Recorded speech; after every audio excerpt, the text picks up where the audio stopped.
Everything you know about how to make people like you is wrong. What's more, your attempts to win approval are actively working against you. Here's a typical scene. A meeting.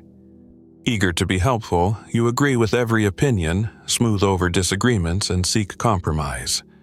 You feel the thick, cold air in the conference room pressing on your shoulders as you nod in response to yet another idea you inwardly disagree with. In the end, your opinion is simply ignored. You are not taken seriously. This happens because the human brain is evolutionarily wired to detect insincerity. Excessive people-pleasing is perceived as a sign of weakness or hidden manipulation, which automatically erases trust and respect. This isn't an accident. It's a systemic glitch in your social software. This leads to two seemingly unresolvable questions.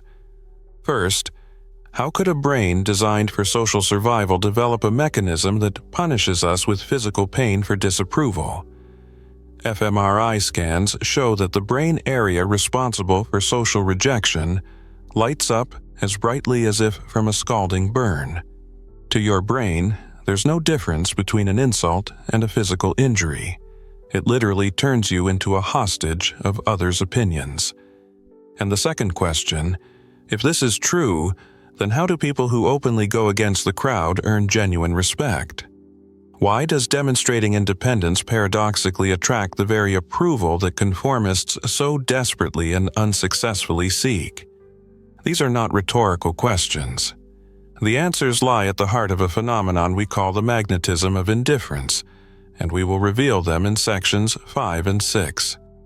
Right now, you might feel constant anxiety about what others think. You might fear making mistakes, feel the need to wear a mask to be accepted, and suffer from an inner emptiness due to insincerity. This video offers a transformation. By its end, you will be able to calmly express your opinion without fear of judgment. You will feel an inner strength that is independent of external likes. We won't give you a collection of disconnected tips. We will provide a step-by-step plan for building what we call the architecture of confidence. You will gain 3 key mindset shifts that will permanently change your social strategy. Here's what awaits you in the next few minutes. In just 2 minutes, we will literally hack your brain. Using fMRI data, we'll show why it's as addicted to social likes as it is to sugar, and how this mechanism turns you into a neurological addict. In 7 minutes, you'll experience immense relief. We will prove to you with figures from a Cornell University study that 90% of your shame and fear of judgment is an illusion caused by a cognitive bias called the spotlight effect. And in 18 minutes, we'll move on to the main event. You will receive a step-by-step guide to building unshakable self-esteem, the very architecture of confidence that will allow you to break free from dependence on others' opinions forever.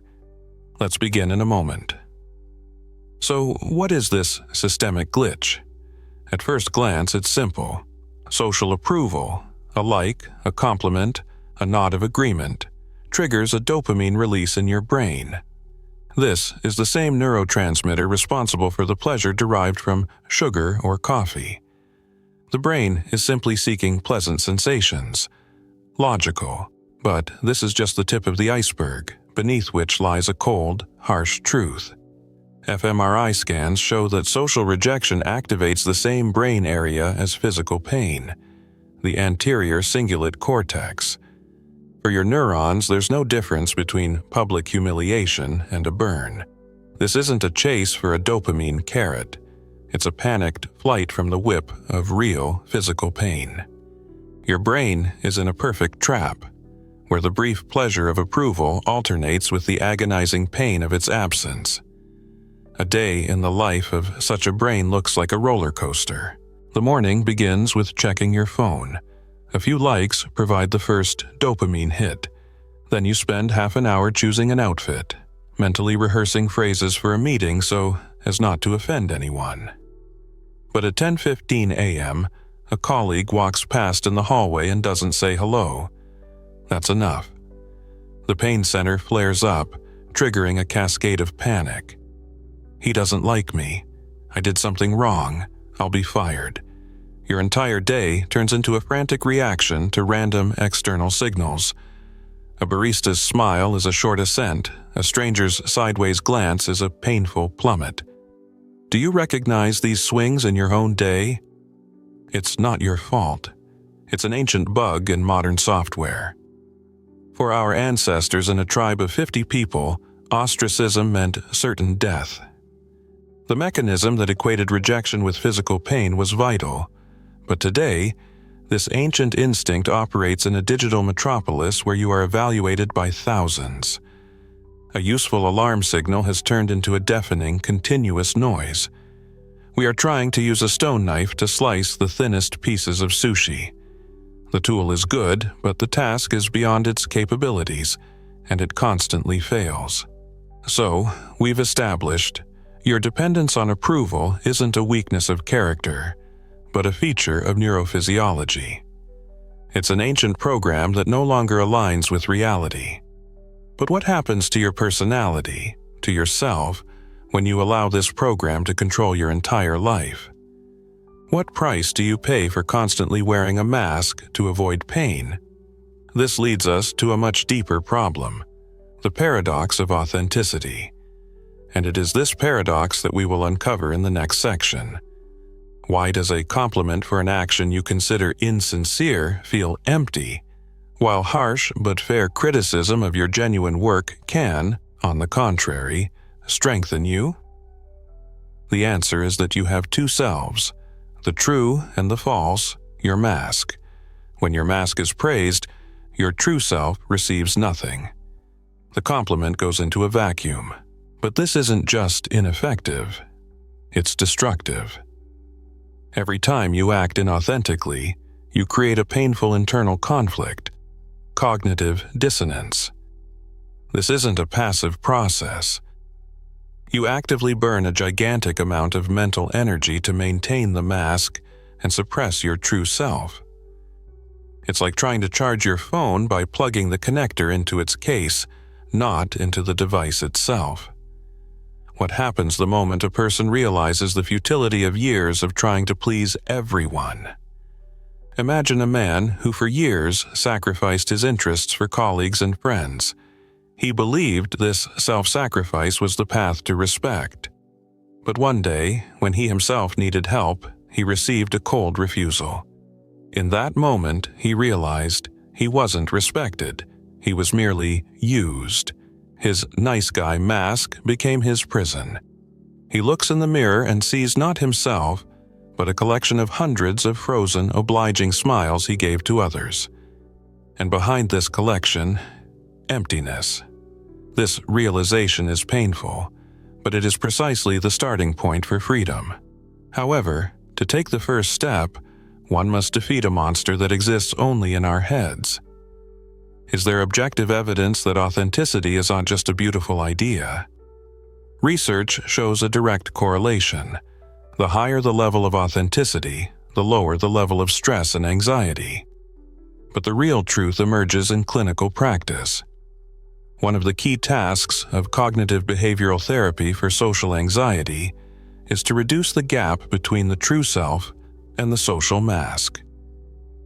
More than 70% of CBT protocols for treating social phobia include behavioral experiments, the goal of which is to perform authentic actions and test whether a social catastrophe actually occurs.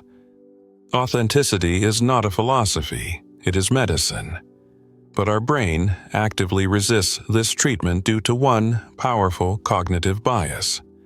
So, we pay a huge price for wearing masks. We lose energy, connection with ourselves, and mental health.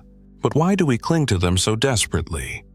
Why are we convinced that everyone is watching us, evaluating us, and ready to condemn us for the slightest mistake? The answer lies in one of the most common illusions of our brain. It is known as the spotlight effect. And in the next section, we won't just talk about it. We will destroy it. Remember the last time you made an awkward mistake in public? Misspoken. Spilled something.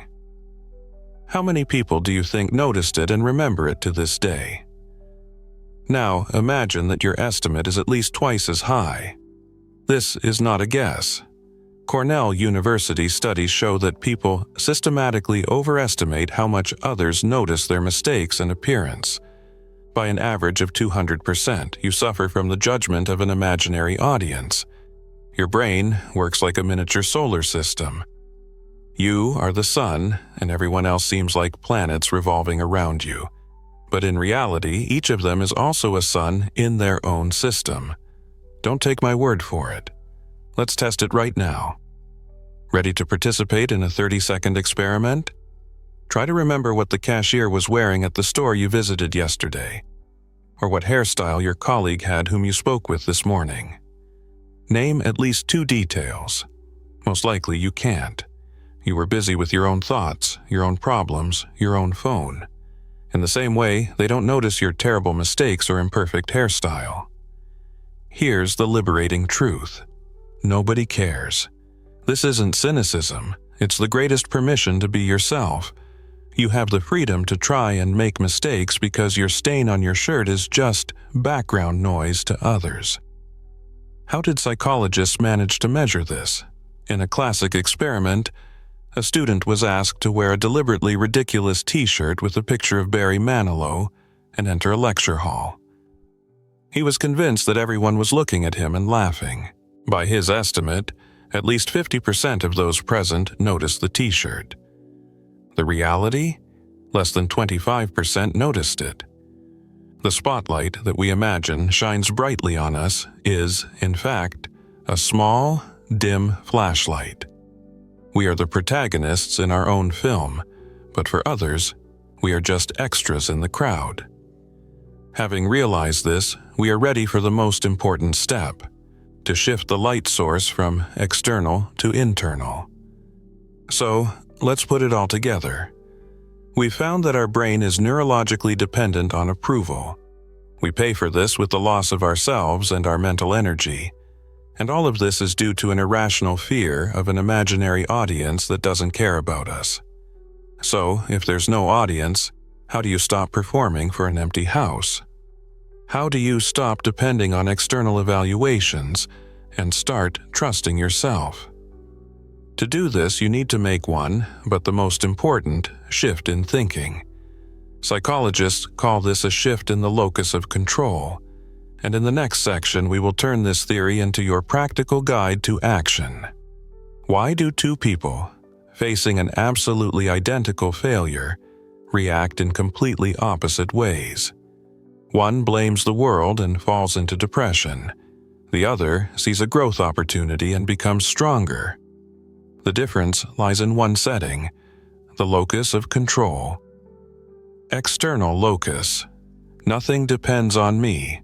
Circumstances are to blame. Internal locus. I influence the outcome with my actions.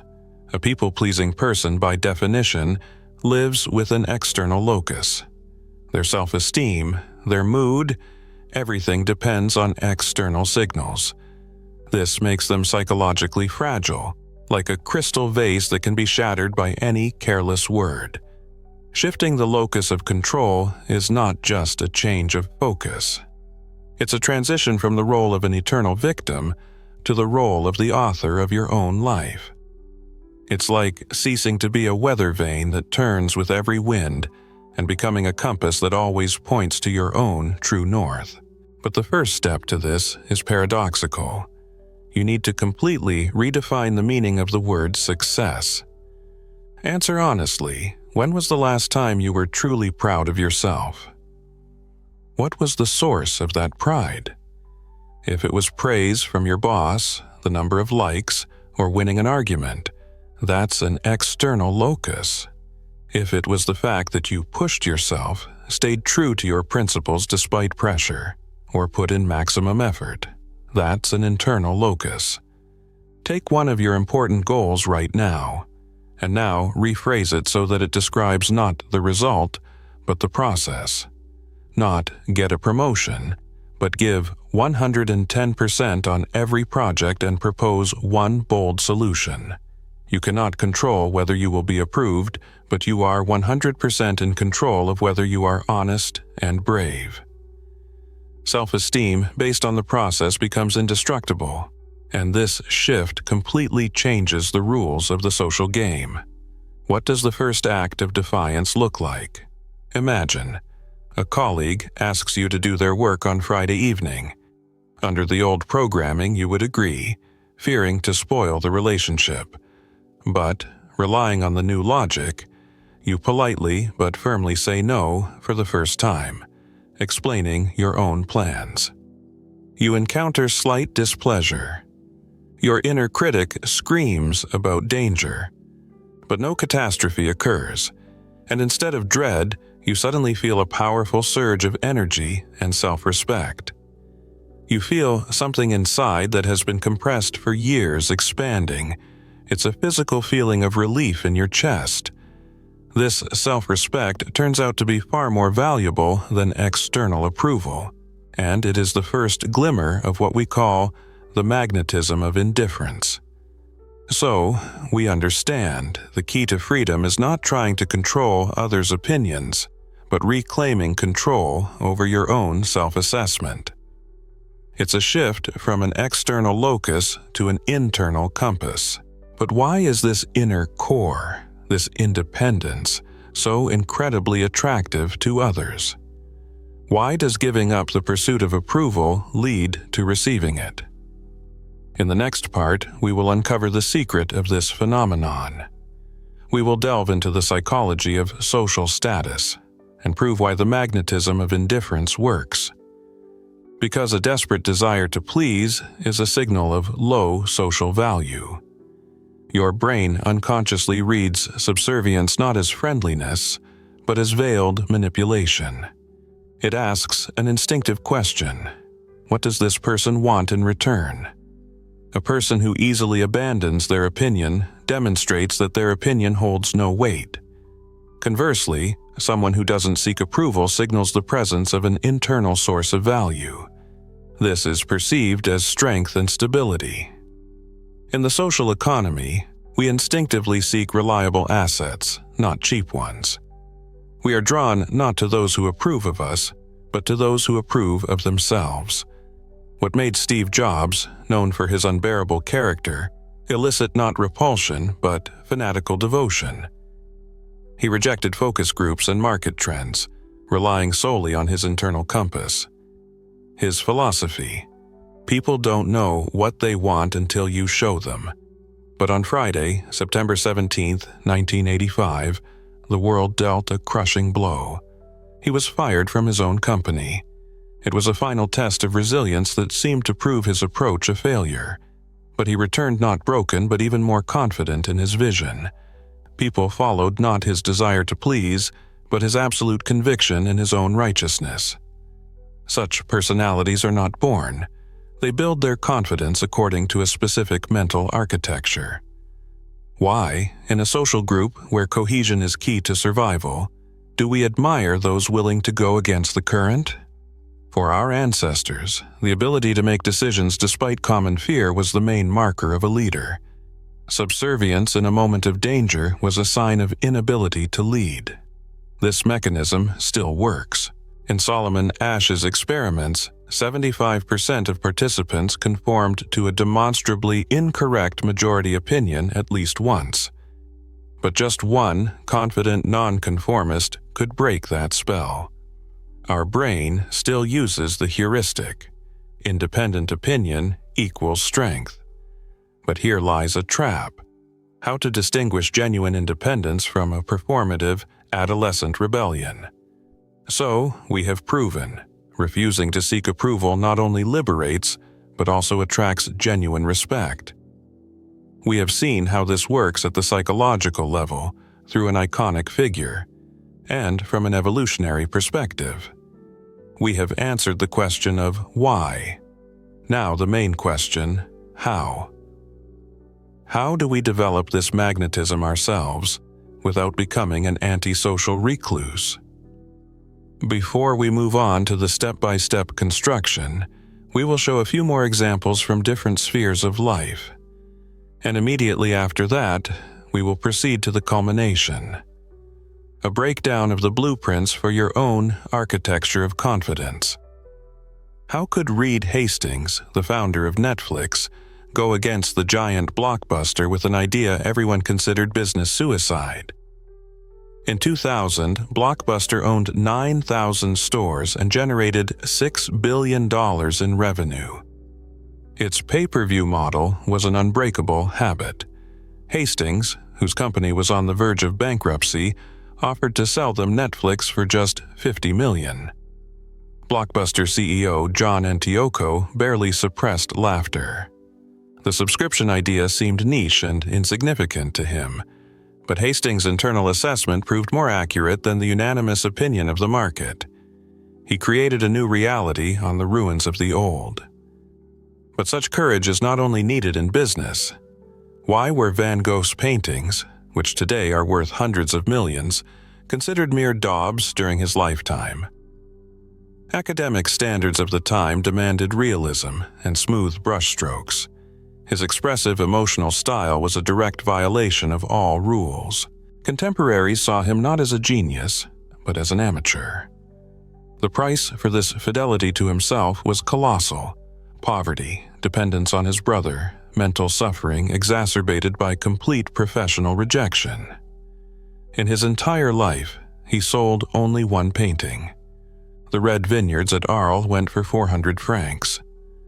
This amount barely covered paints and canvases for a few months, but his internal compass ultimately changed the entire history of art, and the same principle works in the world of hard facts.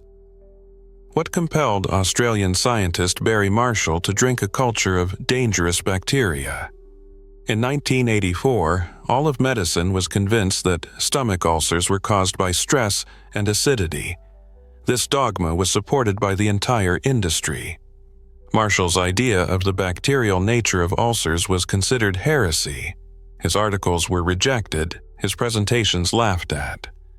Unable to prove his point, he experimented on himself. He fell ill, isolated the same bacteria from his stomach, and cured himself with antibiotics. This act disproved decades of research and saved hundreds of millions of lives for whom ulcers were a lifelong sentence. In 2005, he received the Nobel Prize for it. Businessman, artist, scientist. 3 different worlds, 3 stories, one and the same law. Greatness is born from fidelity to oneself, not from attempts to conform to norms. We have seen that it works and why. But now the main question: how do I do this? We have reached the most important, most practical part. These 3 stories are separated by decades and fields, but they are united by the same mental code. In the next culminating section, we will break down, step by step, the blueprints of your personal architecture of confidence. The most important part begins. Why do 92% of New Year's resolutions fail? Why do pieces of advice like "just be confident" not work? Because you are trying to change behavior without a foundation. Affirmations and visualizations create a temporary illusion of control. But this artificial confidence crumbles at the first encounter with real disapproval. Confidence is not an emotion that can be pumped up. It's a building, and you are trying to build it on the sand of others' opinions. The first element of architecture, the foundation of values. This is your personal constitution. Right now, pause and write down 3 to 5 words that are non-negotiable for you: freedom, honesty, growth, family. But a foundation alone is not enough. Any house will collapse without load-bearing walls capable of withstanding pressure. How do you combat imposter syndrome, which plagues up to 70% of successful people? You try to convince yourself that you are good enough, but this is a losing battle with irrational feelings. Imposter syndrome doesn't need to be treated. It needs to be displaced by demonstrable reality. Confidence grows not from thoughts, but from competencies. It's muscle memory. You don't think about how to walk. You just walk because your body knows it after thousands of repetitions. The second element, the load-bearing walls of competencies. Confidence is the scar from thousands of hours of practice. Choose one craft, programming, baking bread, public speaking, and dedicate 100 hours to it. Now we have the foundation and walls. Time for the roof, which will protect against the acid rain of others' opinions. What to do in a moment of failure when your inner critic burns everything to ashes. Harsh self-criticism seems like a logical tool for growth, but it's an illusion. Kristin Neff's research shows that self-criticism activates threat centers in the brain and leads to paralysis. Your brain literally sees no difference between your self-flagellation and a scalding burn. Self-compassion, on the other hand, activates care centers, increasing motivation and resilience. The third element, the roof of self-compassion. This is not self-pity, but active support. In a moment of failure, ask yourself, what would I say to my best friend in this situation? And now say it to yourself. Foundation, walls, roof. But there is one more secret element that turns this building into an impregnable fortress. How do you learn to say no without dying from guilt and fear of rejection? We believe that by saying no, we will be rejected, and agreement buys us goodwill. The reality is the exact opposite. A lack of boundaries is not hospitality, but a house with a wide-open door that anyone can enter. This leads not to love, but to exhaustion. Your boundaries are like your skin. They don't cut you off from the world, but define where you end and everything else begins. The fourth element, the protective moat of conscious boundaries. These are not walls to shut yourself off, but instructions for others on how they can treat you. Now you have the complete blueprint. In the final section, we will assemble all these elements into a single, unbreakable system. So, let's put it all together. Your dependence on approval is not just a bad habit. It's a perfect storm, a self-sustaining system. The first element, the neurological trap. Your brain is biologically programmed to chase dopamine from likes and frantically flee the pain of rejection. The second element, the paradox of authenticity. The price you pay for wearing masks is the loss of yourself and constant internal conflict. And the third element, the spotlight effect. A cognitive illusion that makes you overestimate others' attention by 200%. Out of 3 people you think are judging you, 2 are actually thinking about their bills. Biology, psychology, and illusion create a vicious cycle. How do you break this cycle? With one fundamental shift, shifting your locus of control. You stop asking, "What will they think of me?"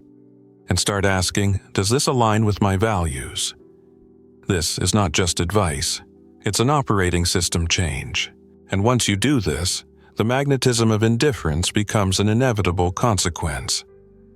You no longer need to seem confident. When the source of your self-esteem becomes internal, you stop transmitting neediness.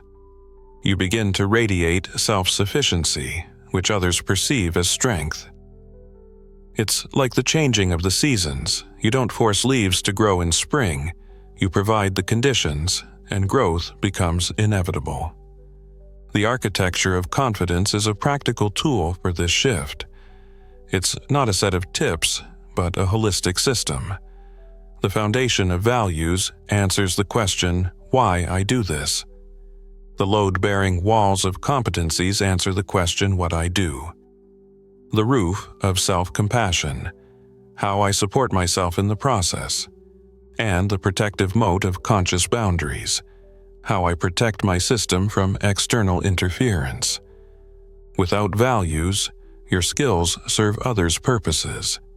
Without skills, your values are an empty declaration. Without self-compassion, any mistake destroys you. And without boundaries, your energy simply drains away. These 4 elements together form your personal operating system. Now you have a complete understanding of the problem and a step-by-step plan for its solution. But theory without practice is dead. The first step to change: honestly identify your main opponent on this path. We have analyzed the entire system, but what is the biggest obstacle to this freedom specifically for you? Your inner critic who sabotages from within, making you doubt yourself even without external reasons, or real external pressure from society, work, family that prevents you from being yourself. I ask you to do one simple thing. Write just one word in the comments below this video: critic or pressure. Let's see together what hinders us the most.